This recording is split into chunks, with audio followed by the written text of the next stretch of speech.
Ahora la entrevista con el periodista Gastón Trisiuk para seguir dialogando sobre estas nuevas conformaciones de las listas en General Porredón. Gastón, gracias por acompañarnos en este programa de Política y Producción. Un gusto. Un placer, gracias a ustedes por la invitación. Bueno, cierre de listas. ¿Qué impresión te dejó la política de Mar del Plata?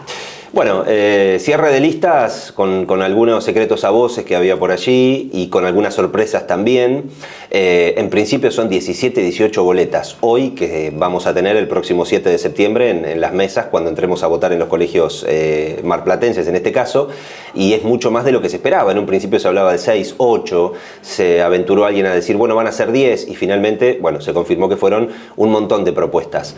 Muestra que hay muchas fisuras por muchos lugares, que hay muchas expresiones de distintos sectores sociales, sindicales, educativos, científicos, gente que estuvo en la política que hoy vuelve a la política. Todos desde algún lugar, conforme estas 18 listas, muestran que quieren ingresar al Consejo Deliberante, que tienen algo para decir. A veces es porque la calle está muy dura, en resumidas cuentas, y es una manera de formar parte de la política, y otras veces es porque realmente tienen una convicción de que hay un montón de cuestiones que mejorar, que son claras, ¿no? Siempre esto es así. Entonces presentan propuestas de distinta índole. Muchas, cuando uno las analiza, ve las plataformas electorales y demás, tienen muchos puntos en común, pero claro, los actores son distintos. Y esto, digamos, de abajo hacia arriba, y de arriba hacia abajo, bueno, una alianza entre el PRO y la Libertad Avanza, que ya también estaba confirmada. La duda hasta último momento era qué iba a pasar con la Unión Cívica Radical, que definitivamente en Mar del Plata decidí ir con una boleta corta. La duda estaba en qué iba a pasar en Fuerza Patria con Acción Marplatense, que definitivamente no pudo formar parte de ese gran acuerdo y va con boleta corta también.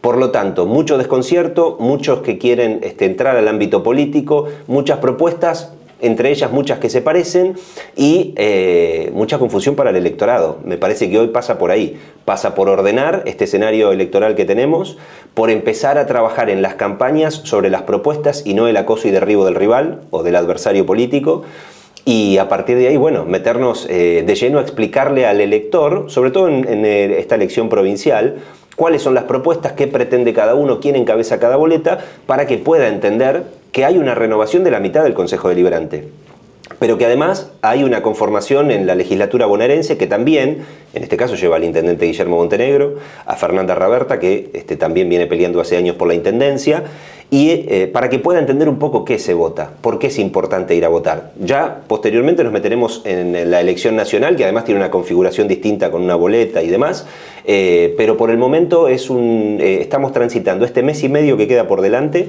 hoy en este punto, tratando de entender un poco quiénes son, qué es lo que proponen y cómo hacemos para articular, por ejemplo, nosotros desde los medios, con el electorado para que pueda entender este escenario pocas veces visto. Bueno, varias solapas de esto que vos decís, ¿no? Que están muy buenas. Los que hemos cubierto elecciones desde la democracia hasta acá, o hemos por lo menos visto elecciones de la democracia hasta acá, uno de los problemas al inicio de este recorrido era la gran cantidad de boletas que se presentaban en las internas. Entonces vos tenías 17 listas, por ejemplo, dentro de la interna del peronismo. Era prácticamente imposible llegar a un acuerdo y siempre terminaba ganando una sola boleta, el resto no recolectaba nada. De esa experiencia salieron las PASO. Primero la ley de lemas, te acordás que tampoco dio resultado, después las PASO. Las PASO parecía que tampoco dan resultado y volvimos al inicio. Nos encontramos ahora yendo a votar 17 o 18 propuestas, como vos decías, de las cuales conocemos, en el mejor de los casos, 3, 4 candidatos. El resto de la gente no la conocemos. Coincido. Las primarias abiertas, simultáneas y obligatorias son muy costosas, esto ya lo sabemos, pero sí es cierto que si hoy estuviesen funcionando, ordenarían el panorama electoral significativamente. Y no sería casi pasar por el cuarto oscuro con tantísimas dudas, ¿no? Está bien que el que milita, el que tiene una afinidad, el que tiene un rechazo sabe a quién sí y a quién no va a votar, pero la mayor parte del electorado no forma parte de ese universo de quienes lo tienen tan claro. Están descontentos con la política, que esta es otra cuestión fundamental, y estamos teniendo una participación del ciudadano muy baja, que ronda el 50%. Y esto demuestra a las claras el descontento de la gente en general, del electorado en general con la política. Entonces me parece que ahí hay un trabajo que más que desde los medios lo tiene que hacer la política. Quienes hacen política tienen que buscar profesionalizarse, tienen que buscar lograr que la política vuelva a su esencia, es decir, herramienta transformadora de la vida de las personas, y a partir de ahí ordenar estos caminos que en realidad, bueno, a día de hoy, insisto con esto de que realmente desconcierta mucho al electorado. Hay 1 mes y medio para formarse y formarlos, y aspirar a que puedan pasar por las urnas para que sea, siempre es necesario votar. Creo que no lo estoy diciendo nada nuevo, además es un derecho y una obligación en la Argentina, y está claro que este año, todos los procesos electorales que se vayan dando van a servir para ver qué pasa en 2027, porque recordemos que las PASO no se eliminaron, se suspendieron transitoriamente este año. Ahora, realmente esto hubiese ordenado muchísimo de puertas para adentro, y tal vez hubiésemos tenido la mitad o menos de las boletas en el proceso electoral, con todo lo que esto conlleva, ¿eh? No solo es el hecho de las 18 alternativas, sino todo lo que hay detrás también para llegar a ese punto en el cuarto oscuro. Pensaba en esto que vos decís de la boleta corta, ¿no? Los que no pudieron cerrar un acuerdo para llevar candidatos a senadores. La quinta sección votamos senadores, otras secciones votan diputados, ¿no? Hablando de siempre cargos provinciales. Esas boletas cortas son solamente concejales y consejeros. Realmente es una disminución del interés de la gente, porque el concejal, si bien tiene un rol importante, para el público en general no siente la misma sensación que votando ejecutivos, ¿no?